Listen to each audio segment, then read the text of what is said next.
Sahabat terkasih dalam Dhamma, Sotiotu, Namo Buddhaya. Berjumpa kembali kita dalam Mimbar Agama Buddha bersama saya, Bayi Sugandi, yang akan menemani Anda dalam Mimbar Agama Buddha ini. Bagaimana kabarnya para pemirsa? Kami di sini dalam keadaan sehat dan berbahagia. Begitu pula harapan kami, semoga para pemirsa di rumah dalam keadaan sehat dan berbahagia. Tentu di sini telah hadir di studio bersama kita narasumber kita, yaitu Bapak Widya Dharmapala SPD. Namo Buddhaya Pak Widya. Bagaimana kabarnya Pak Widya? Sehat.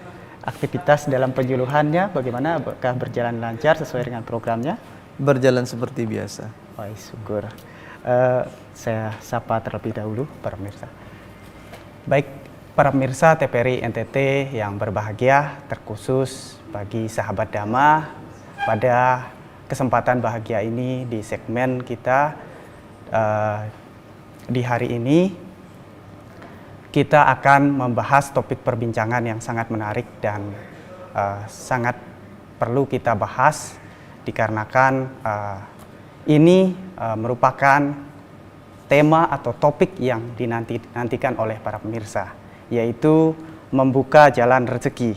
Kami yakin topik ini sangat dinantikan oleh para pemirsa, di mana kita sering sekali berusaha, bekerja keras, bekerja cerdas sesuai dengan apa yang telah dilakukan oleh orang-orang yang sudah sukses dalam usahanya. Namun kita justru sebaliknya, masih saja selalu gagal dalam melakukan usaha.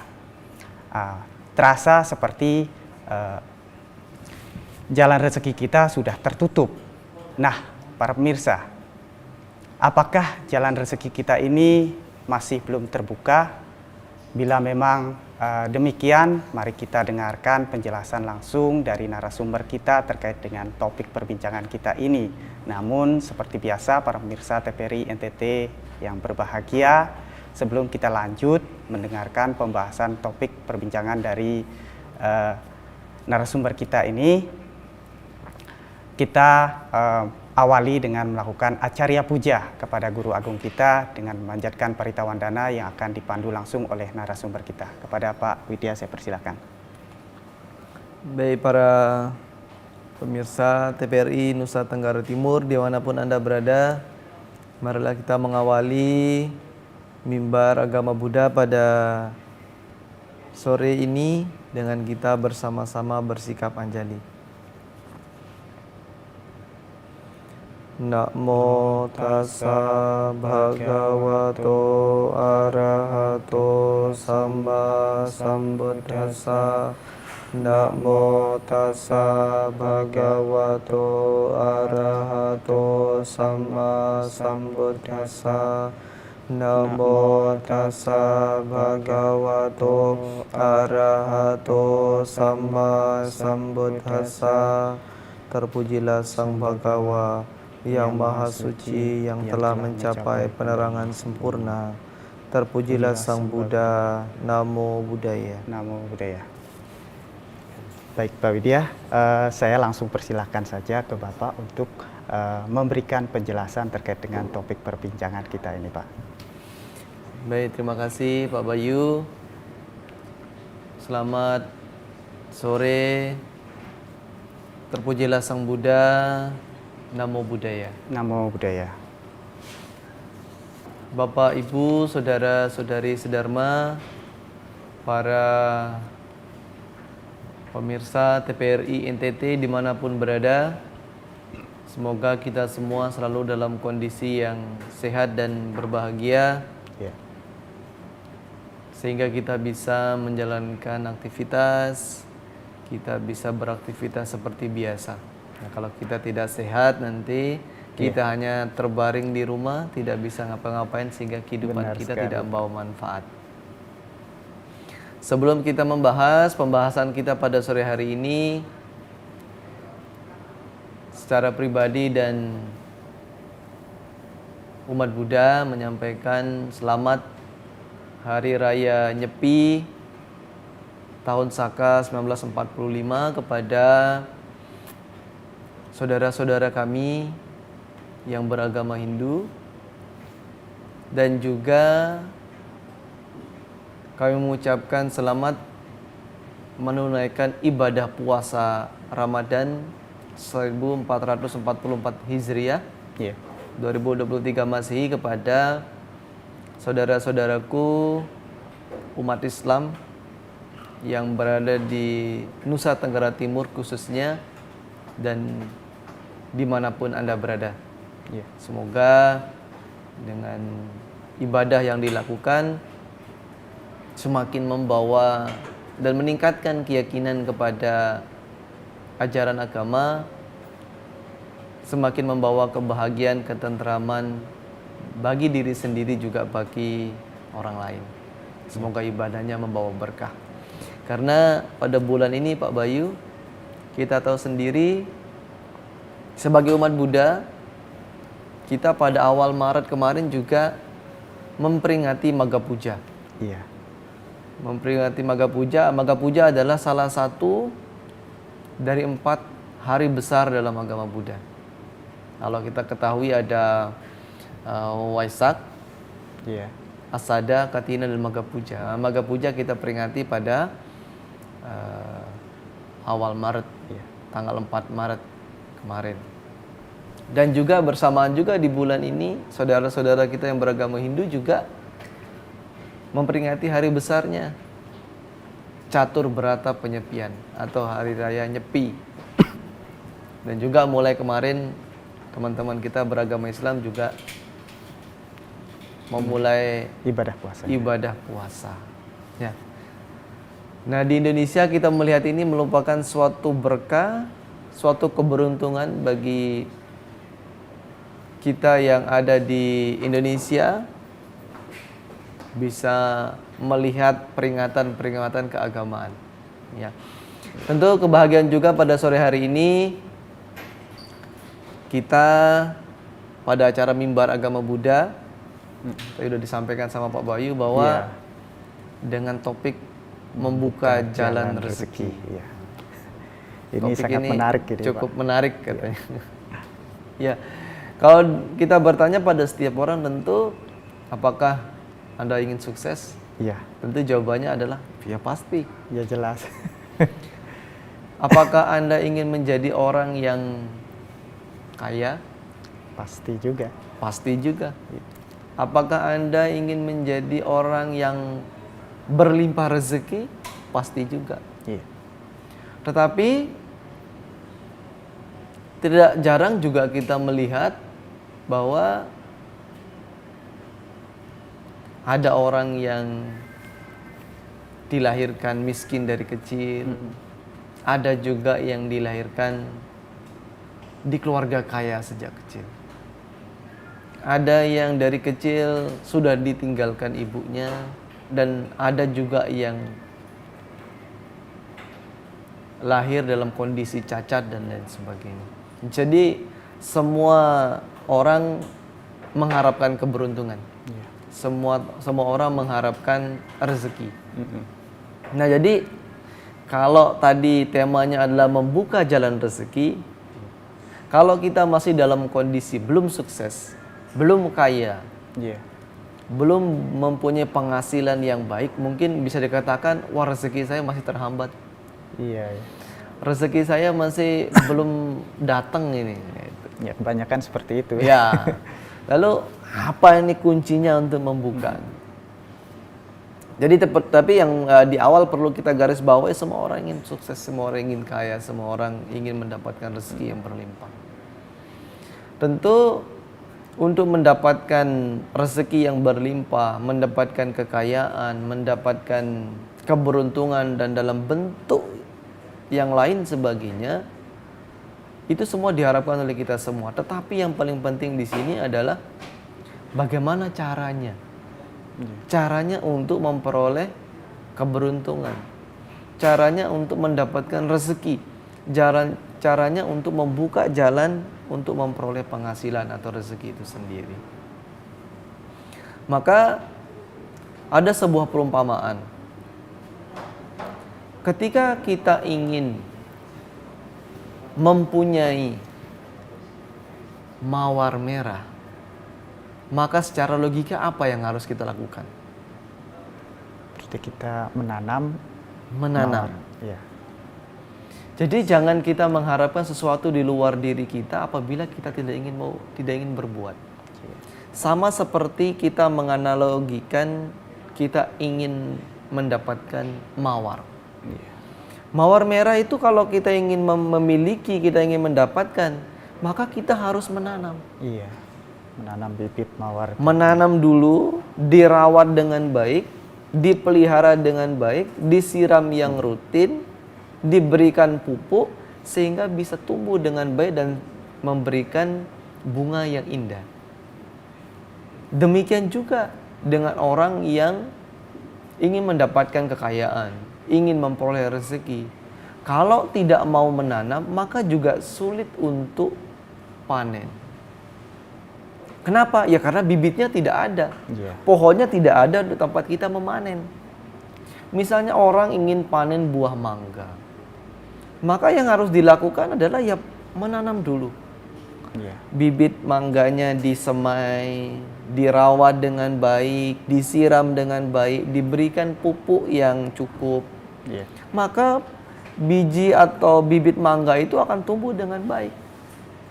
Sehingga pada waktunya juga akan berbuah. Nah, buahnya itulah yang akan bisa kita nikmati. Demikian juga dengan kita dalam keinginan untuk memperoleh rezeki, kita harus menanam dulu. Kita harus memiliki namanya keikhlasan. Kita memiliki namanya mau berbuat, mau membantu, mau melakukan sesuatu atau berupa kebajikan kepada orang lain. Misalnya kita di wihara, kita bersih-bersih wihara, saya mau bersih-bersih wihara asalkan berani bayar berapa. Itu. Nah, kalau semua itu kita kalkulasikan dengan uang, harus mendapatkan bayaran, harus dan sebagainya, kapan kita mau menanam kebajikan? Benar. Kalau kita sudah dibayar, kalau kita sudah diberikan, ini kan kita tidak punya nilai kebajikan. Nah, dengan memiliki nilai kebajikan inilah sebenarnya jalan kita untuk membuka rezeki itu. Misalnya sepertinya Pak Bayu. Ke wihara sering bersih-bersih wihara. Tanpa dibayar pun karena saya tidak punya uang, maka saya punya tenaga untuk berbuat. Nah, kalau bagi yang punya uang berikan barang. Kalau yang punya tenaga ya berbuat. Bisa bersih-bersih dan lain sebagainya. Jasa. Berbuat jasa. Apabila itu dilakukan secara rutin, terus-menerus dilakukan di wihara, ini kan orang ke wihara atau ke tempat ibadah kan orang juga akan melihat. Oh, ini Pak Bayu kerjanya baik. Kerjanya telaten, kerjanya bersih, mau membantu wihara dengan seikhlasnya meskipun tidak mau dibayar. Meskipun tidak dibayar. Tetapi ini tetap menjadi nilai kebajikan. Nah, ketika seseorang atau ketika umat yang datang ke wihara itu melihat hal itu, nanti akan muncul. Ini hanya contoh saja. Akan muncul, wah kamu ikut kerja sama saya ya. Nah, coba kalau Pak Bayu tidak mau. Kalau saya tidak mau dibayar, saya tidak mau bersih-bersih di wihara. Saya nunggu dibayar dulu baru mau bersih-bersih di wihara. Maka tidak akan muncul peluang, tidak akan muncul kesempatan untuk orang lain melihat. Dengan orang lain melihat, maka akan muncul kesempatan orang untuk memberikan rezeki kepada kita. Jadi memberikan pekerjaan kepada kita. Jadi itu dimulai dari mana? Kita menanam dulu. Sama seperti yang diajarkan Buddha dalam Manggala Sutta tentang berkah utama. Ada di situ dananca dhamma cariyanca. Berdana dan hidup sesuai dengan dhamma itulah berkah utama. Itu maksudnya adalah kita mau berdana dulu, kita mau berbuat baik dulu, maka itu akan menjadi berkah bagi kita. Akan membawa manfaat bagi kita. Lalu kalau kita tidak mau berbuat, lewat jalan mana itu mau bisa muncul? Benar. Sama juga dengan orang yang mau memiliki penghasilan seperti pembahasan kita pada sore hari ini. Kalau dia tidak mau berbuat, tidak mau bekerja, di rumah hanya tidur-tiduran dan ongkang-ongkang kaki, kapan rezeki itu akan datang? Kapan kita akan mendapatkan penghasilan? Kapan kita akan memperoleh penghasilan? Tetapi Kita dalam bekerja, kita dalam melakukan apapun itu, kita harus sekali lagi memiliki namanya kerelaan. Memiliki namanya Keikhlasan. kemurahan hati. Oh, iya. Memiliki namanya keikhlasan. Nanti ketika kita berbuat membantu soal, kenapa ya? Harus Dia ada kok feedbacknya ya. tidak memberikan apa-apa kepada Iya. saya. Tidak memberikan imbalan ke atau apa ke. Iya, benar sekali. Nah itu tidak akan menjadi timbunan kebajikan, tetapi lebih membuat kita sakit hati. Sakit hati kenapa ya? Sakit hati karena tidak diberikan apa-apa. Ya kan saya sudah membantu dia. Kenapa sih kok tidak mengucapkan terima kasih? Tidak mengucapkan bentuk penghargaan bagi orang yang membantu. Kalau kita ingin berbuat kebajikan, kita ingin menanam kebajikan, kita ingin melakukan kebajikan, maka jangan pernah kita mengharapkan imbalan. Mengapa demikian? Nah, ketika kita sudah berbuat baik, kita sudah berbuat kebajikan, akibatnya mungkin akan kembali kepada kita. Contohnya tadi, ketika kita mau bersih-bersih, kita tidak tahu bahkan orang lain akan memperhatikan kita. Nah, sehingga itulah membuka jalan rezeki kepada kita. Tetapi pada intinya adalah jalan rezeki itu akan bisa terbuka, akan bisa datang kepada kita semua apabila kita memiliki yang pertama tadi, keikhlasan, kerelaan. Yang kedua juga kita harus memiliki namanya rajin. Semangat dalam bekerja. Seseorang apabila tidak memiliki rajin dalam bekerja, yang harusnya masuk jam kerja jam 8 pagi, itu masuknya jam 9. Masuk jam 10, yang harusnya pulang jam 4, tapi pulang sendiri jam 3. Orang mana yang mau mempekerjakan orang yang tidak teratur, yang tidak tertib, yang tidak rajin? Setiap orang juga ingin memiliki pegawai yang rajin, yang semangat. Maka hal yang pertama yang harus kita miliki adalah bagaimana kita memiliki namanya rajin, semangat, wirya. Sama dengan halnya orang pelajar yang sekolah. Apabila dia ingin menjadi orang pintar tetapi tidak mau belajar, itu kan sesuatu yang tidak mungkin. Iya, benar sih. Ya. Kalau ingin pintar maka harus belajar. Tetapi ingin menjadi orang pintar juga tidak cukup dengan belajar. Tetapi juga harus memiliki namanya sikap mau beribadah yang rutin dan lain sebagainya. Jadi semuanya harus diawali dengan cara dan niat yang baik. Bagaimana kita menanamkan awal yang baik sehingga jalan rezeki bisa terbuka. Oke, baik, terima kasih Pak Widya atas penjelasannya. Tadi kan Bapak menganalogikannya seperti halnya kita menanam bunga mawar merah kan. Berarti kita itu sebenarnya harus merawat, menanam dulu, baru kita mendapatkan hasilnya. Nah, di sini timbul pertanyaan dari saya, Pak, lanjut terkait dengan apa yang Bapak berikan tadi, kunci untuk membuka jalan rezeki itu, yaitu dengan cara kita itu memiliki sifat kerelaan, semangat, rajin, dan ikhlas kan.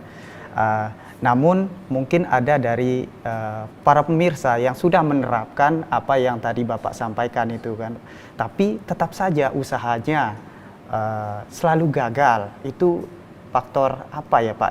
Tapi kita tahan dulu ya Pak untuk pertanyaan saya ini setelah pariwara berikut ini. Baik, para pemirsa TPRI NTT yang berbahagia, jangan kemana-mana, kita akan kembali lagi setelah pariwara berikut ini.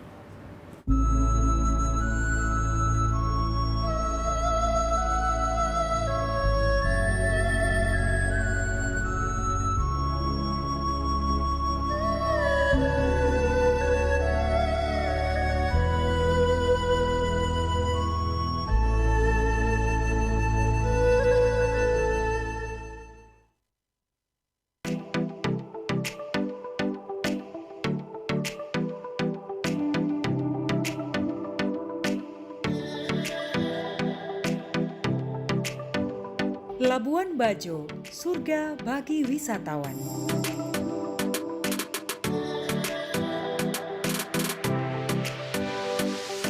Wonderful Labuan Bajo.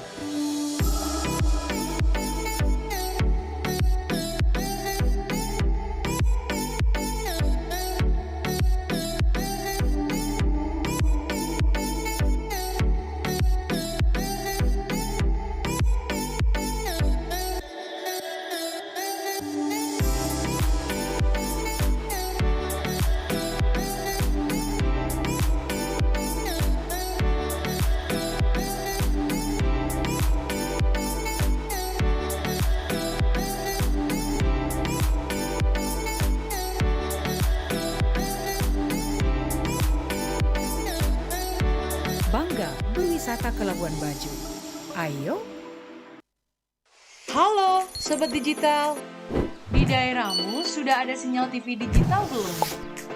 Ini cara mengetahui jangkauan siaran TV digital di daerah kamu.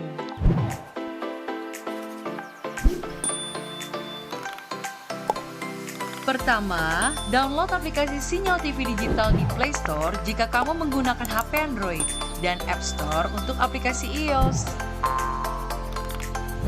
Kedua, pilih aplikasi Play Store atau App Store di smartphone kamu. Ketiga, ketik di area pencarian aplikasi Sinyal TV Digital. Keempat, install aplikasi Sinyal TV Digital di smartphone kamu.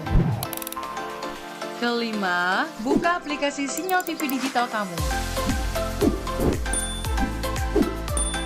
Kamu bisa mencari semua informasi sinyal televisi digital di aplikasi ini. Ketik daerah kamu di area pencarian, otomatis aplikasi ini memberikan informasi apakah sudah ada sinyal siaran televisi digital di daerah kamu. Di aplikasi ini, kamu akan mendapatkan informasi mengenai pemancar siaran digital, konten siaran digital, dan kekuatan sinyal digital di daerah kamu. Selamat mencoba Sobat Digital!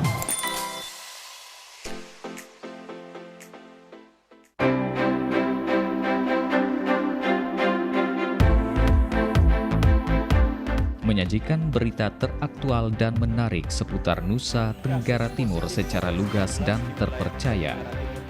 Saksikan Nusa Tenggara Timur hari ini setiap hari pukul 17 waktu Indonesia Tengah. Hanya di TVRI NTT, Media Pemersatu Bangsa.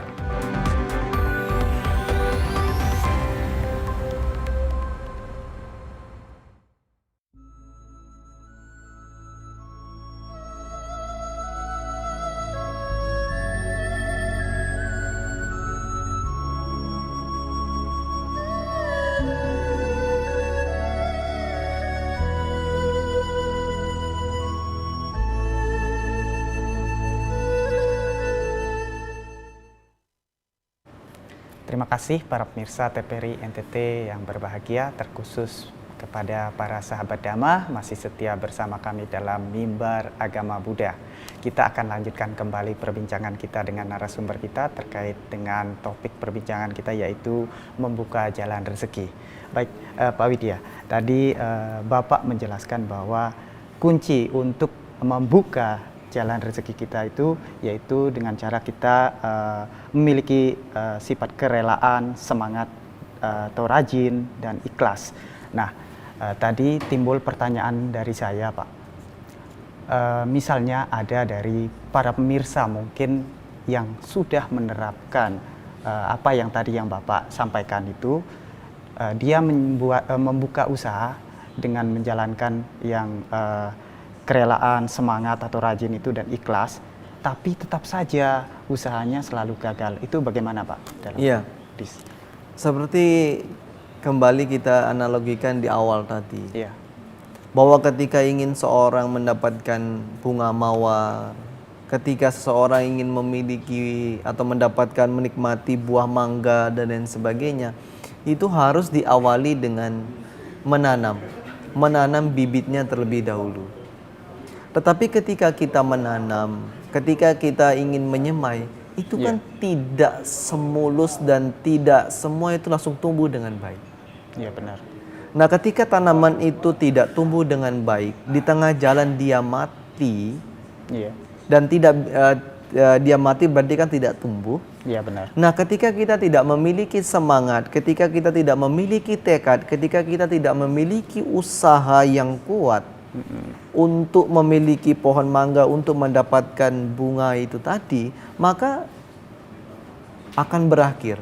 Jadi ketika tanaman itu mati, ya sudah mati, kita tidak mau memiliki usaha untuk menanam lagi.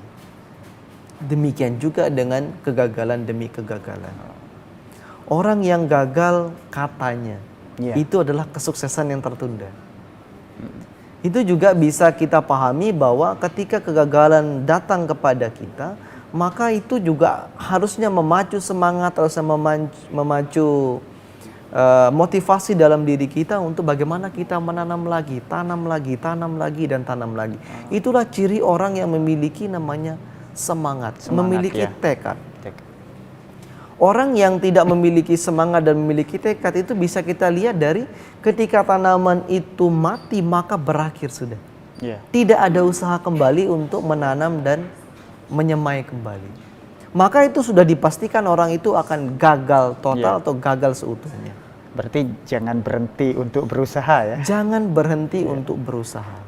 Sama seperti analogi tadi kita menanam tadi, ketika ini semaian tanaman kita tidak tumbuh, ketika pohon yang kita rawat tidak tumbuh sesuai dengan harapan kita, maka kita harus pacu semangat lagi, pacu adrenalin, motivasi kita untuk berbuat dan berbuat lagi.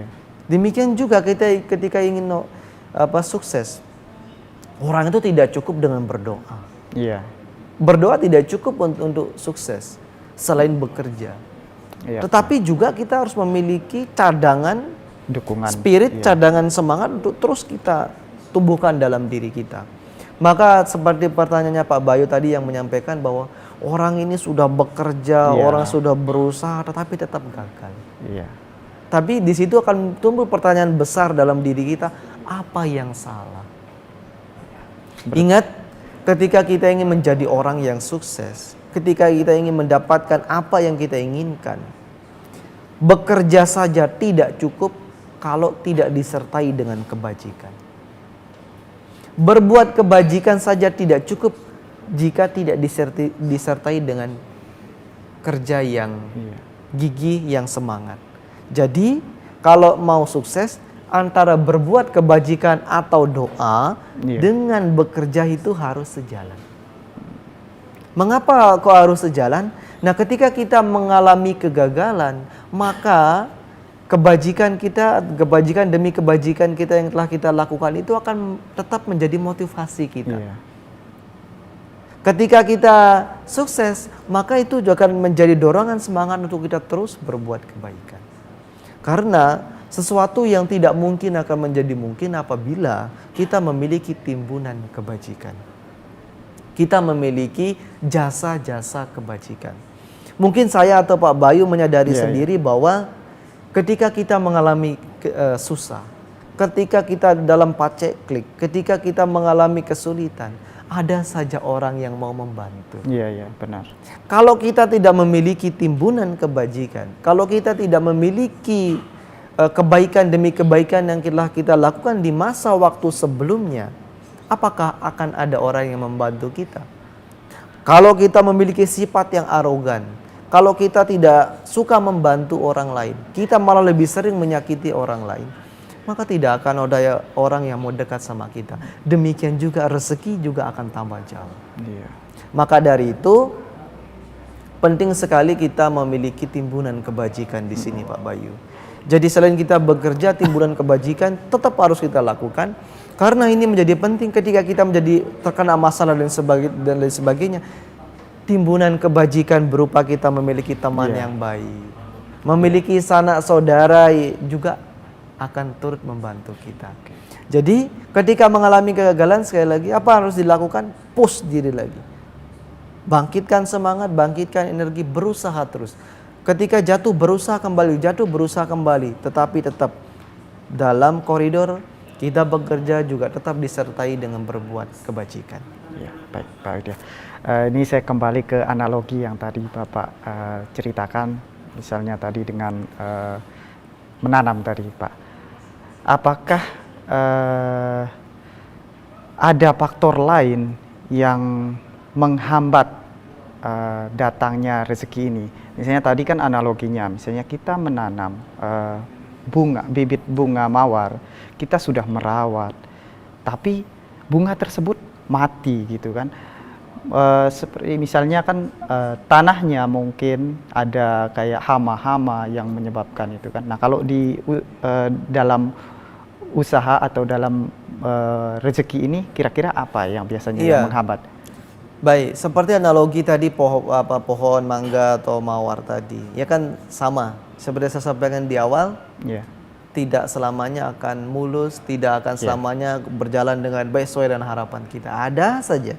Entah ada hama, entah itu ada penyakit yang menyebabkan tanaman yang kita tanam itu tidak tumbuh dengan baik. Pasti ada saja. Demikian juga dalam kita bekerja, dalam kita mencari rezeki, ada saja yang membuat itu gagal. Apa itu? Nah ini juga saya sampaikan dulu sebelum kita masuk pada pokok pertanyaan. Dalam agama Buddha, dalam Mahacatari-saka Sutta disampaikan bahwa ada 4 jenis pekerjaan yang harusnya dihindari. Ini nanti akan nyambung kepada pertanyaannya Pak Bayu tadi. Benar. Yang pertama adalah kita sebagai umat Buddha, kita dianjurkan untuk tidak melakukan perdagangan makhluk hidup. Jadi ini pekerjaan yang harusnya dihindari oleh umat Buddha. Mengapa? Perlu kita ketahui bahwa setiap makhluk itu memiliki hak yang sama untuk hidup. Memiliki kesempatan yang sama untuk menikmati kehidupannya. Sebagaimana halnya kita juga tidak mau hidup kita dipermainkan dan diperdagangkan, demikian juga makhluk lain. Jadi jangan sekali kita melakukan perdagangan makhluk hidup, apalagi manusia ya. Benar. Ini kan akhir-akhir ini atau mungkin beberapa tahun terakhir juga marak terjadi perdagangan manusia dan lain sebagainya. Itu adalah perdagangan yang harus dihindari dan tidak dianjurkan untuk dilakukan. Harus dihindari. Banyak pekerjaan lain yang bisa kita lakukan. Jadi yang pertama yang harus kita hindari adalah dilarang melakukan perdagangan makhluk hidup. Itu yang pertama. Yang kedua adalah menjual daging. Menjual daging. Nah, ini umat Buddha itu mungkin akan timbul pro kontra di tengah-tengah masyarakat. Kenapa kok menjual daging itu tidak boleh? Jadi menjual daging yang berasal dari menyakiti makhluk hidup. Tidak boleh. Mengapa demikian? Ini akan ada kaitannya dengan latihan moral umat Buddha. Latihan moral umat Buddha yang pertama, Panatipata Wiramane Sikha Padang Samadhyami, bertekad melatih diri untuk tidak melakukan pembunuhan makhluk hidup. Jadi apabila kita menjual daging, kita melanggar Pancasila Buddhis yang pertama, juga kita mendapatkan cara penghidupan yang salah. Jadi yang pertama tadi tidak boleh memperdagangkan makhluk, dan yang kedua tidak boleh menjual daging. Karena apabila kita menjual daging dengan tangan kita sendiri atau semuanya kita lakukan sendiri, itu kan berasal dari menyakiti makhluk hidup. Sama juga itu yang artinya tidak kita boleh menjual makhluk hidup juga itu artinya. Itu. Yang ketiga adalah menjual racun. Nah, menjual racun juga tidak boleh Pak Bayu. Mengapa demikian? Karena dengan kita menjual racun itu kita akan menjadi sebab. Kita akan menjadi penyebab untuk kematian makhluk lain. Tapi kan ini mohon maaf saya memotong ini. Misalnya kan kayak racun untuk membunuh hama.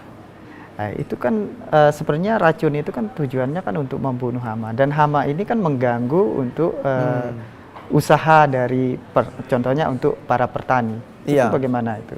Ya memang betul. Ini juga dulu pernah jadi jadi diskusi juga. Ini kalau hamanya tidak diselesaikan, maka panen juga akan gagal. Benar. Dan lain sebagainya. Ini akan timbul pro kontra. Sama dengan orang atau umat Buddha yang tinggal di pekerjaannya adalah pelaut. Nelayan. Nelayan dan lain sebagainya. Memang tetap dalam latihan moral umat Buddha itu melakukan pembunuhan itu tidak boleh. Maka dianjurkan untuk mencari pekerjaan yang lain. Itu adalah opsi yang pertama. Tapi ini kan sebenarnya merugikan pihak petani juga sih. Betul. Makanya itu opsi yang pertama adalah mencari pekerjaan yang lain yang tidak menyebabkan pembunuhan makhluk. Iya. Idealnya seperti itu. Iya. Jadi mencari pekerjaan. Yang kedua adalah mengurangi. Mungkinkah bisa cara mengusirkah atau lain sebagainya. Tetapi yang perlu kita garis bawahi di sini adalah pembunuhan itu bisa dikatakan sebagai pembunuhan apabila disertai dengan niat. Maka karma atau kama itu dikatakan sebagai karma baik atau karma buruk itu apabila niat. Maka di sini akan timbul persepsi yang tipis-tipis nanti. Saya memiliki niat untuk bagaimana tumbuhan padi saya bisa tumbuh dengan baik, makanya saya semprot. Ini kalau memiliki niat yang baik. Jadi niatnya adalah bagaimana tanaman itu bisa tumbuh dengan baik. Berbeda lagi ketika niatnya berbeda. Misalnya contohnya saya menyemprotkan obat ini untuk membunuh tikus. Nah ini berbeda lagi. Tetapi makanya itu dikatakan bahwa kembali kepada niat, kembali kepada cetana kita. Iya benar, cetana. Apa yang mendasari itu dilakukan. Misalnya kayak hama tadi.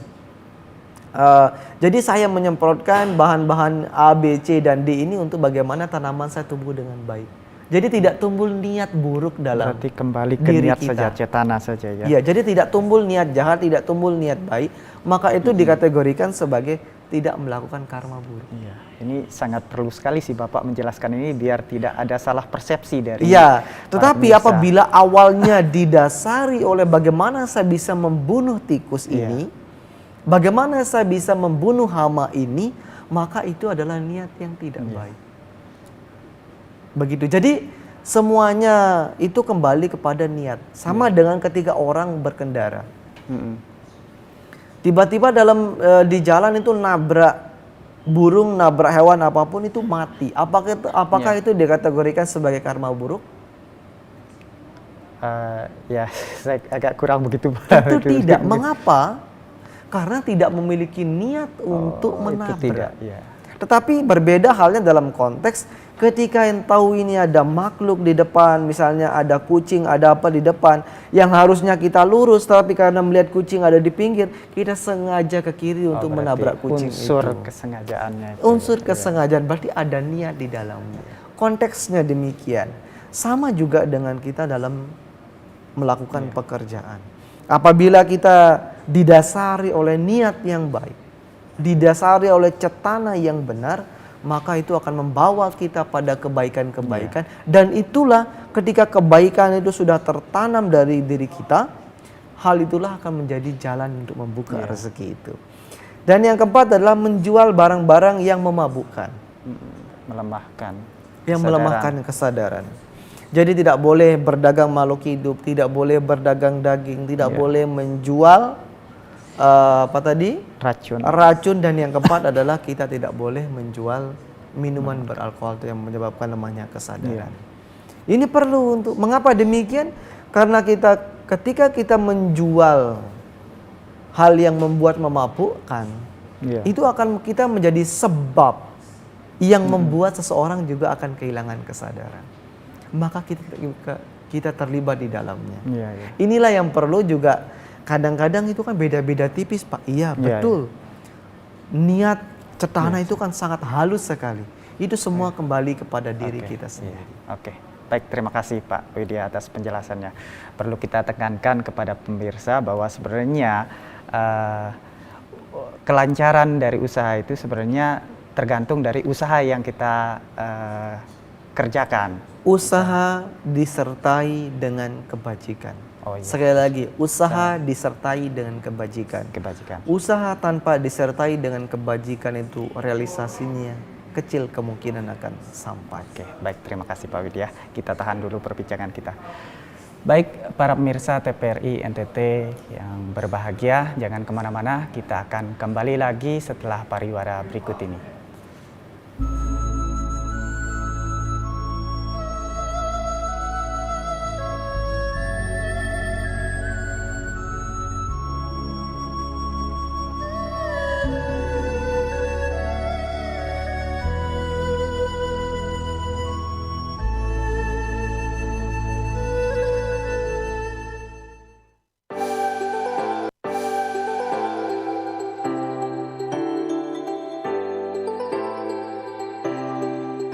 Sobat Digital, gak enak kan kalau kamu nonton TV gambarnya masih bersemut seperti ini? Tambahkan set-top box di perangkat analog kamu untuk menonton siaran TV digital. Beli set-top box bisa di toko online atau di marketplace. Bisa juga beli di toko elektronik sekitar tempat tinggal kamu. Cara pemasangan set-top box agar perangkat analog kamu dapat menangkap siaran TV digital berikut caranya. Sambungkan kabel RCA berwarna kuning, merah, dan putih sesuai warnanya pada set-top box juga pada perangkat analog kamu. Sambungkan juga kabel antena UHF kamu ke set-top box. Lalu sambung kabel power set-top box pada sumber listrik. Nyalakan set-top box menggunakan remote. Pilih menu AV pada perangkat analog kamu. Saat muncul menu panduan instalasi, pilih channel search atau pencarian siaran. Tunggu prosesnya sampai selesai ya. Dan kamu sudah siap menyaksikan siaran televisi digital. Dan gratis tanpa berlangganan.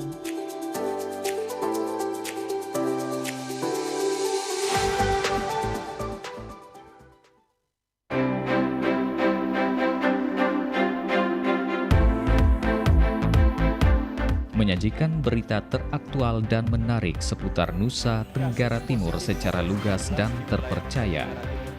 Saksikan Nusa Tenggara Timur hari ini setiap hari pukul 17 waktu Indonesia Tengah. Hanya di TVRI NTT, Media Pemersatu Bangsa.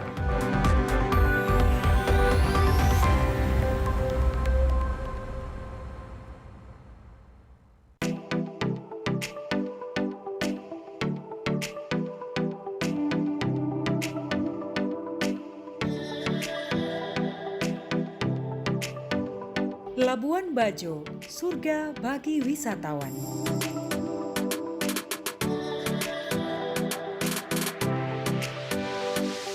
Wonderful Labuan Bajo.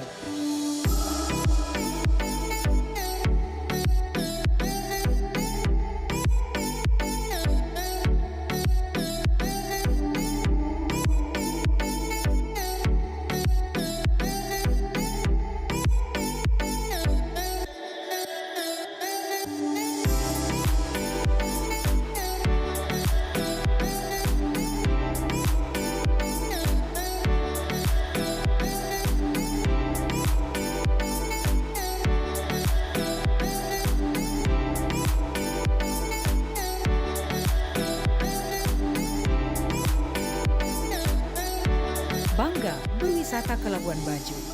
Ayo!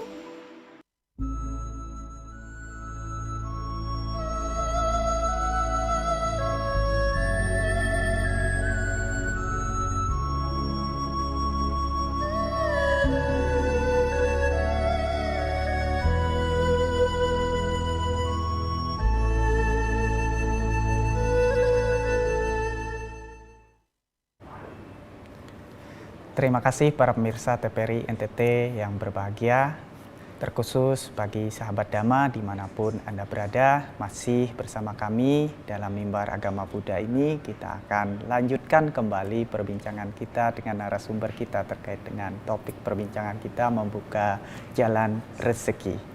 Baik Pak Widya, saya lanjut untuk perbincangan kita ini mengenai dengan tadi Bapak bilang bahwa kita berusaha atau kita bekerja itu harus diimbangi dengan berdoa. Nah, kita sebagai umat Buddha, apakah kita ini boleh meminta berkah kepada Buddha seperti kesehatan, umur panjang, dan rezeki? Itu di dalam agama Buddha, apakah boleh itu, Pak? Baik, ini kadang yang salah persepsi. Iya, salah persepsi. Yang perlu kita ketahui bahwa Buddha itu sudah parinibbana. Buddha itu sudah wafat, mangkat, atau bahasa sehari-hari sudah meninggal, sudah tidak ada lagi. Maka ketika umat Buddha atau kita sendiri meminta kepada patung Buddha untuk bagaimana kita mendapatkan usia yang panjang, kesehatan, itulah yang dikatakan sebagai micaditi. Micaditi itu adalah pandangan salah.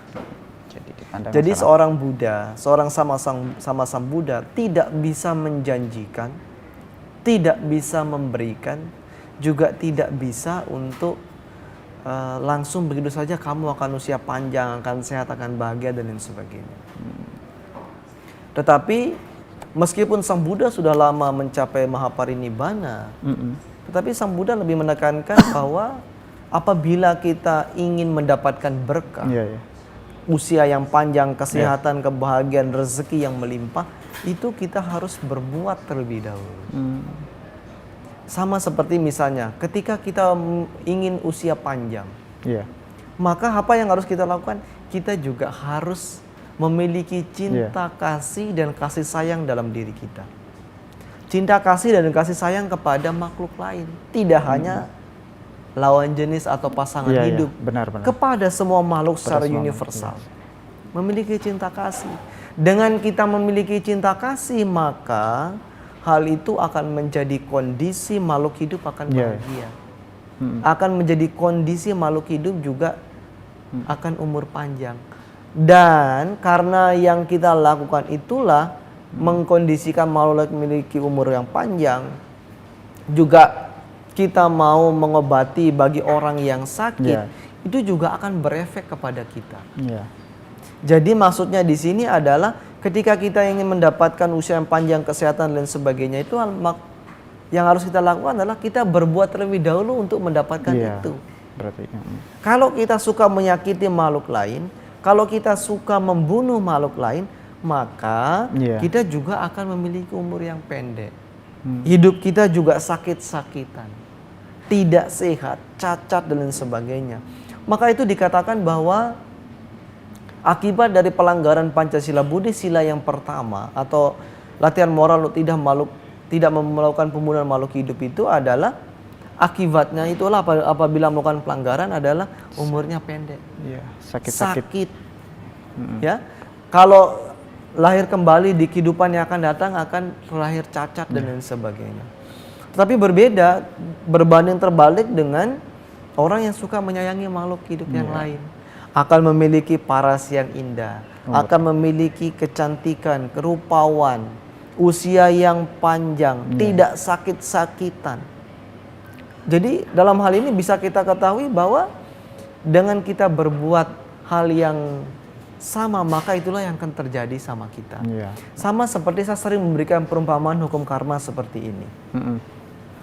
Apabila kita bercermin dalam sebuah cermin, apabila kita tersenyum, maka juga di cermin akan muncul senyuman yang kita pancarkan. Tetapi apabila kita cemberut, muka marah, muka sebel, maka juga cermin akan memantulkan hal yang sama. Demikian juga dengan hukum karma. Apabila kita ingin bahagia, apabila kita ingin sukses, maka buatlah sebab kesuksesan itu terlebih dahulu. Kalau kita di dunia kerja, apa yang kita lakukan? Bekerjalah dengan giat, bekerjalah dengan semangat, bekerjalah dengan tulus ikhlas untuk mensukseskan bos yang mempekerjakan kita.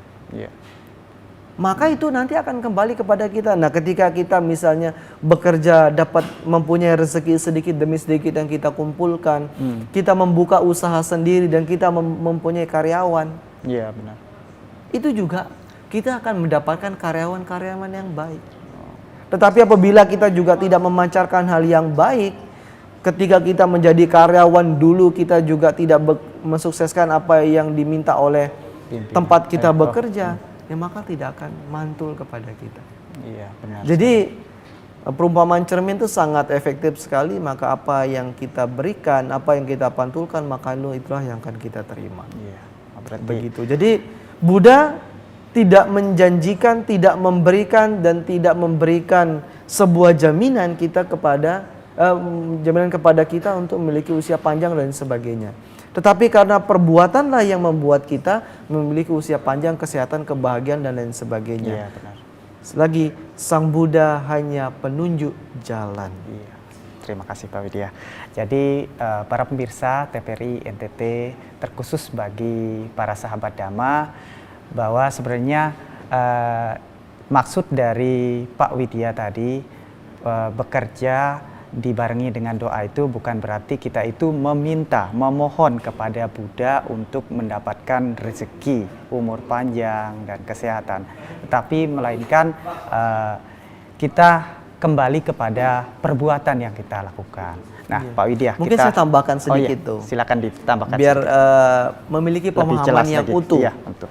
Bahwa bukan berarti kita tidak melakukan puja, tidak melakukan penghormatan kepada Sang Buddha. Iya. Kita melakukan sembahyang, melakukan puja, melakukan penghormatan kepada Sang Buddha itu tetap kita lakukan. Kenapa siap. harus demikian? Karena kita dengan melakukan puja, memberikan penghormatan kepada Tiratana, itu kita akan mengingatkan kembali kepada kita terhadap ajaran-ajaran luhur dari Sang Buddha. Dengan kita mengingat ajaran-ajaran luhur dari Sang Buddha, maka kita akan kembali ketika kita berada pada jalur yang benar, akan meneguhkan diri kita pada jalan yang benar itu. Ketika kita sebelumnya pada jalan yang tidak benar, dengan kita datang ke wihara melakukan puja, akan mengembalikan kita kepada jalan yang benar. Sehingga kita terus menanamkan kebajikan demi kebajikan yang akan menjadi kondisi membuka jalan rezeki itu sendiri. Oke, baik, terima kasih Pak. Ini pertanyaan saya yang terakhir ini Pak. Sebenarnya sih perbincangan kita ini sangat menarik dan butuh waktu yang lama, tapi kita dibatasi ini Pak. Untuk pertanyaan saya yang terakhir ini, dari sudut pandang agama Buddha itu apakah ada kemalangan dan kemujuran Pak? Oke. Gini ya, kemalangan dan kemujuran artinya sesuatu yang tidak baik dan baik gitu ya. Maksudnya Iya, begitu. iya. Jadi begini. Kemalangan dan kemujuran itu misalnya contoh sederhana adalah kecelakaan misalnya. Iya. Itu dikatakan suatu kemalangan, oh malang sekali saya. Iya.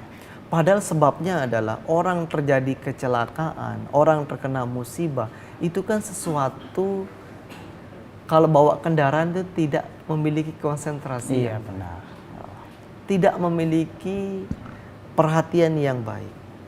Jadi kemalangan dan kejujuran itu kemalangan dan kemujuran itu sebenarnya semuanya berasal dari kita. Iya. Bawa kendaraan apabila kita memiliki fokus yang baik, ketika di depan ada lubang, kita ketahui bahwa di depan itu ada lubang, sehingga kita bisa menghindar. Oke. Iya. Ketika kita memiliki perhatian terhadap apa yang sedang kita kerjakan, misalnya seperti kita kerja di kantoran, kita tidak sembarang tanda tangan, kita membaca surat itu dengan baik, kita tidak sembarang tanda tangan. Kan ada juga orang yang memiliki niat yang tidak baik, kasih saja dia kan hanya sekedar tanda tangan. Tetapi efeknya di kemudian hari adalah yang kita tanda tangani, kita bertanggung jawab terhadap dokumen yang kita tanda tangani.